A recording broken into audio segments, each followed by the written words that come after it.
Serge là maintenant. Juste pour vous redire, là c'est juste un tout petit peu de presse. Donc vous voyez que vous avez des vols en haute vraiment cette année. Vous voyez par exemple que la région Île-de-France va recruter 1000 agents de sécurité en plus pour mettre autour de ces transports. Que vous avez peut-être vu chez Pris le métro, que vous avez une campagne qui est en train de commencer sur globalement sur la violence. Et donc voilà. Campagne de sensibilisation qui démarre, et puis sur ce que sont, je vais dire un peu plus tôt, les activités d'un groupe comme Transdev. Et donc là, on a, c'est pas seulement les transports parisiens, hein, ils sont là, un homme, adresse un contrôleur dans le tramway, encore un contrôleur de bus, c'est à un moment les bus ne circulent plus la nuit parce que trop de violence, violente agression, y compris dans le Cotentin. Et je vous ai mis là une photo donc, qui est insécurité, ras-le-bol, et là encore une fois c'est aussi une mobilisation, qui est une mobilisation syndicale, aussi une mobilisation des travailleurs autour de ça. Serge, c'est à vous maintenant, si vous voulez bien.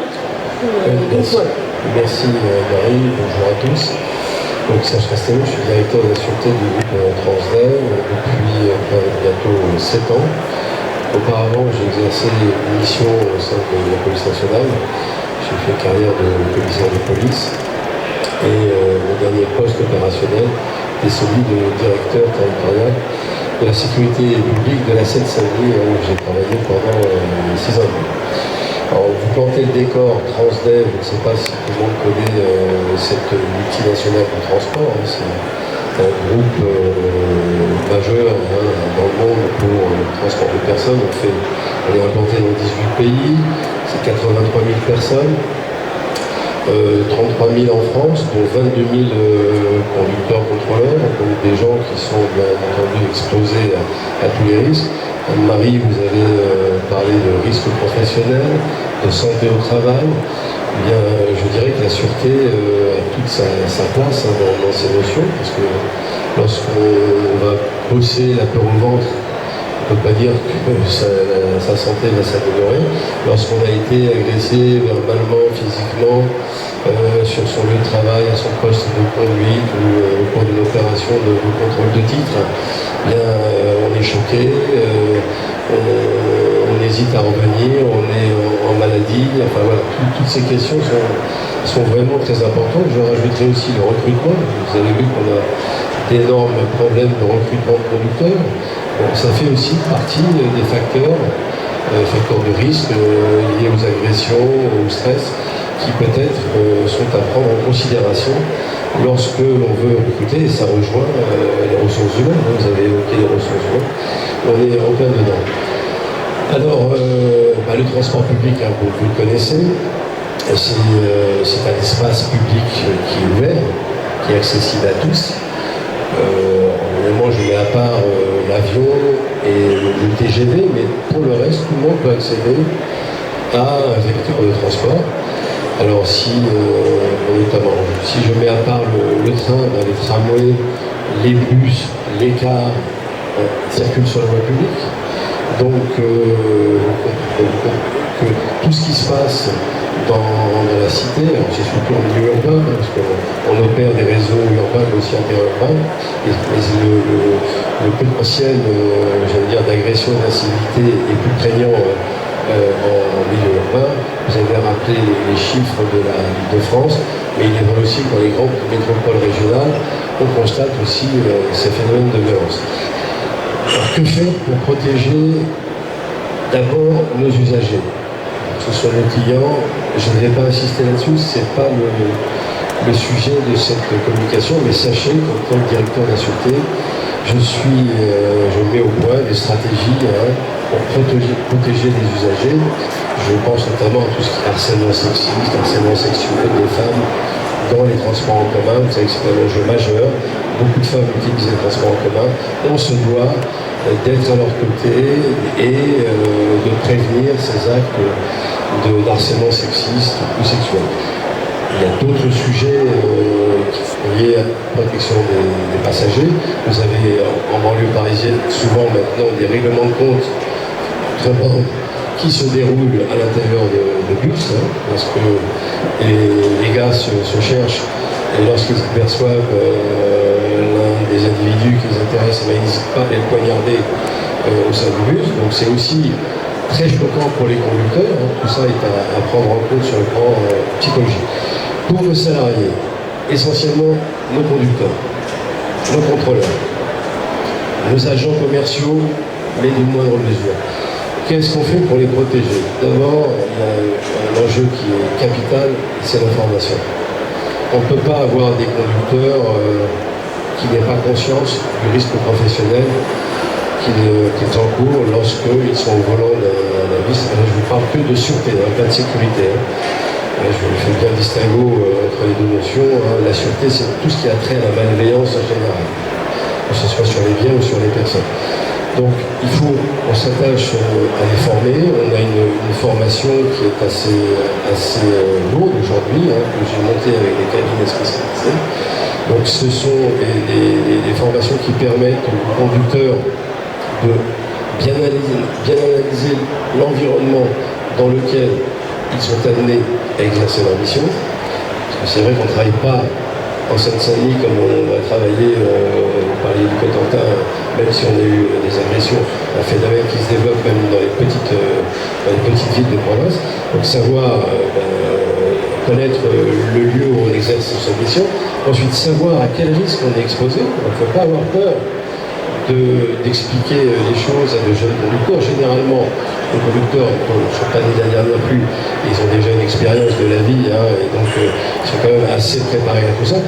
On leur explique quels sont les ressorts de la violence, comment faire en sorte d'entrer dans une démarche de désescalade avec des personnes qui, pour des raisons liées à la toxicomanie, pour d'autres de multiples raisons, sont dans un accès de colère vis-à-vis du conducteur. On leur demande aussi de ne pas prendre ça pour eux-mêmes et leur dire que, en fin de compte, c'est pas Monsieur Dupont qui est visé par la personne agressive, mais c'est le conducteur de la société, etc., avec tout ce qui y a derrière. Ensuite, on leur explique bien aussi l'environnement juridique dans lequel leur réaction va s'inscrire. Ça, c'est très important. Tout ce qui a trait à la légitime défense, par exemple. Tout ce qui a trait aux suites que l'on va donner à l'affaire dont ils ont été victimes. Qu'est-ce que c'est qu'une plainte? Qu'est-ce que l'on doit mentionner dans une plainte? Toutes ces choses qui vont faire qu'à la fin, le conducteur va être accompagné par la hiérarchie, hein, c'est très important pour aller déposer cette plainte. On va l'aider à trouver les éléments de langage pour que sa plainte puisse avoir des éléments permettant à la police ou à la gendarmerie une exploitation efficace, en vue évidemment d'identifier l'auteur et de le faire sanctionner par l'autorité judiciaire. Donc tout ça, pour moi, c'est capital. On ne peut plus aujourd'hui envoyer des agents de première ligne sur le terrain, en poste de conduite ou en exercice de contrôle, sans qu'ils soient à minima formés sur ces questions. C'est la première chose. Le second point, c'est comment les protéger. C'est les équipements.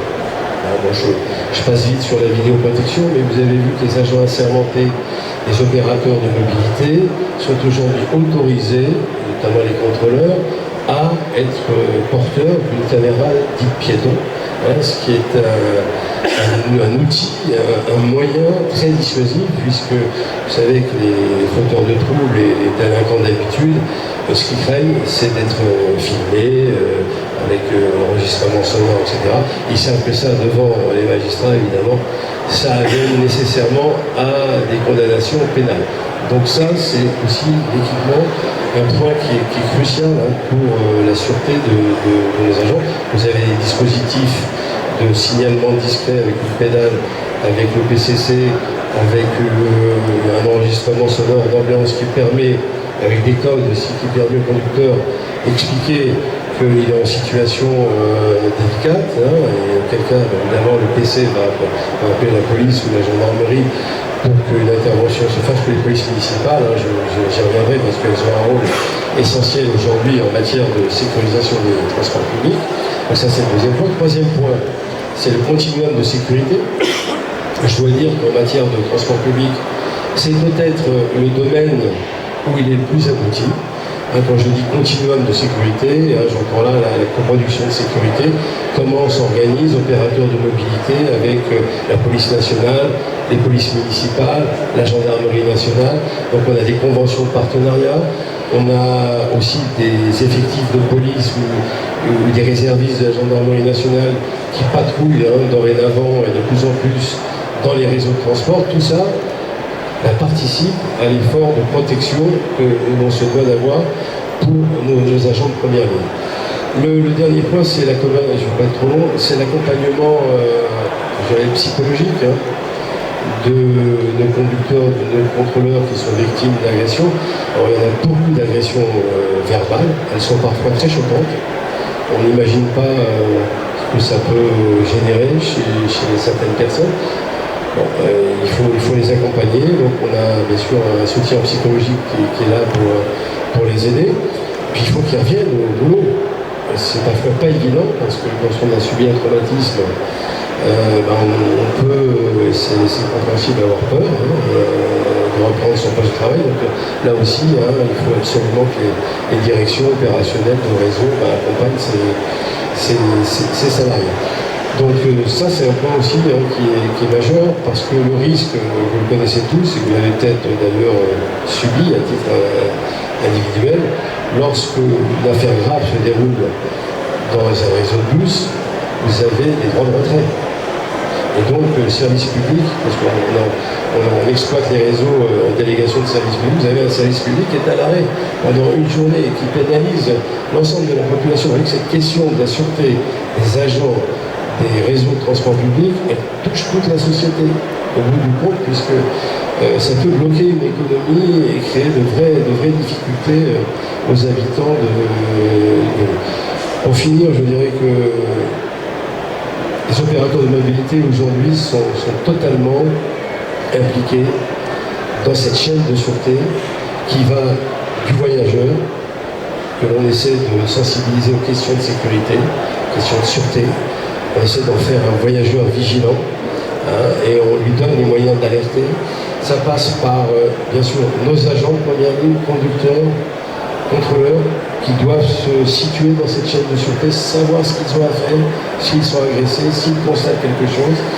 On a ensuite, bien sûr, les polices municipales, et vous avez aujourd'hui des polices municipales dédiées à la sécurisation des transports publics. Je pense à la ville de Montpellier, mais aussi à la ville de Nantes. On a beaucoup parlé de la ville de Nantes. Vous voyez que les collectivités territoriales sont en première ligne aussi pour protéger les usagers comme les agents des services publics de transport. On a ensuite, bien sûr, la police nationale avec ses effectifs dédiés, ses unités spécialisées, la gendarmerie avec aussi ses réservistes qui patrouillent dans les trains, qui patrouillent aussi en grande couronne. Puis après, vous avez d'autres organismes, le ministère des Transports, qui a un outil statistique qui est vraiment très perfectionné et qui nous permet d'avoir une situation très très complète de ce qui se passe dans mon réseau. Ça va de l'incivilité, petite incivilité au crime de sang dans les transports publics. Et j'ajoute, et je terminerai par ça, Marie, c'est que vous avez maintenant l'émergence de la sécurité privée au sein des transports publics. Vous avez parlé de Madame Pécresse qui recrutait 1000 agents.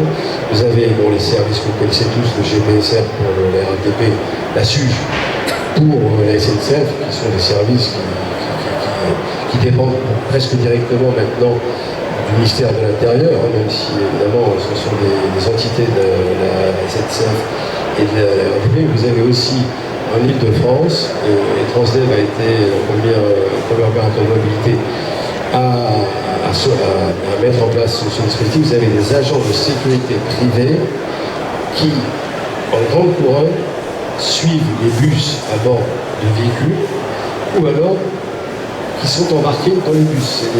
C'est des trinômes, c'est 3 agents de sécurité privés qui aujourd'hui, dans les secteurs les plus difficiles, accompagnent nos conducteurs, nos contrôleurs pour les opérations de contrôle de titres en grande banlieue parisienne. Voilà. Merci, un grand merci Serge. On voit bien le concept très fort aussi que vous donnez de chaîne des acteurs au service de finalement au service de la sécurité. C'est peut-être un point sur lequel on verra tout à l'heure dans le débat. C'est aussi comment vous mobilisez, parce que vos Gus ou Gussès, pardon, souvent ils sont un peu isolés finalement. Vous en avez deux qui sont dans un espace public, avec du public, sur un truc en mouvement, et donc on voit bien à quel point la formation et la mobilisation des autres est un point important. Donc juste une question avant qu'on regarde le secteur de Jugurtha sur le commerce. Comment vous réussissez, on voit bien votre notion de chaîne, mais comment vous réussissez cette interface? Vous parliez du recrutement, donc avec les RH, avec les autres, finalement, avec les responsables opérationnels, comment ça se passe? Juste un mot là-dessus. Moi je suis en contact avec tous les directeurs de réseau, donc je leur propose ces formations.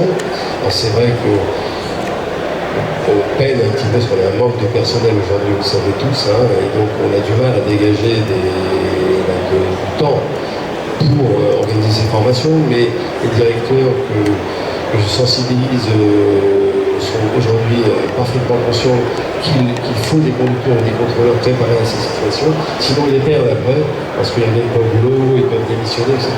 Donc ils sont totalement conscients et ils nous font confiance et on met à leur disposition ces formations. Ensuite, c'est un travail du quotidien, c'est-à-dire que moi je vais dans les réseaux, je parle aussi aux chefs d'équipe, j'essaie de leur expliquer qu'ils ne sont pas seuls, parce que là, Marie, vous avez raison, c'est que le conducteur il est isolé, mais il est en liaison quand même avec je parle de l'urbain, en interurbain c'est un peu plus compliqué, mais en urbain il est quand même en liaison, et ça, la transmission, les infos, elle est capitale, donc ça c'est le lien avec son PC, c'est crucial.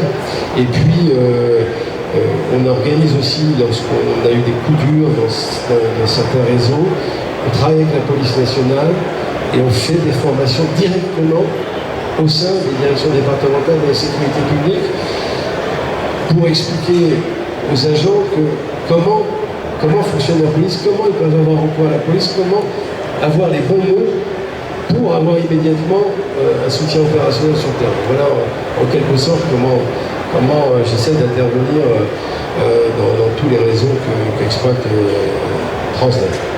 Merci bien. Merci à vous et on voit bien là aussi l'importance du soutien hiérarchique. Alors,